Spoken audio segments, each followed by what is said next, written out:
හිතවත් පින්නතුනි, මා විසින් ඉදිරිපත් කරන ලද බක ජාතකයේ දෙවෙනි දිග හැරුමට සවන් දෙන්න සතුටින්.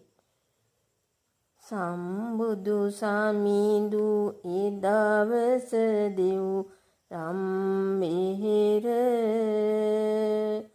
සැමසෙත සුව පිණිස වැඩ සිටියා නිතර.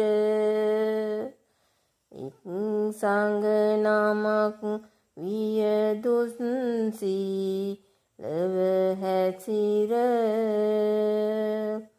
ගොඩ ගැසුවා සිවුරු තණ්හාවෙන් නිතර. තණ්හාවෙන් බරිත එක් කර නාසිවුරු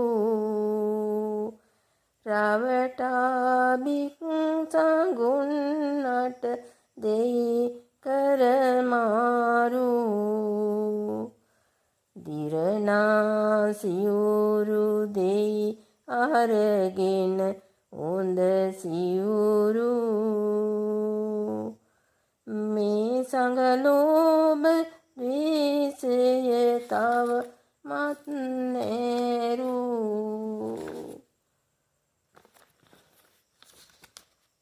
මේ සංඝ නාමගේ තතු දෙන එක් නමක් එදා බුදු සමිඳුන්ට පවසයි මේ කරුණ පහදා. භික්ෂුසඟනුනට නොමනා ලෙස තිවුරු බෙදා. නොමනා ලෙස තිවුරු ගයි ගරු වින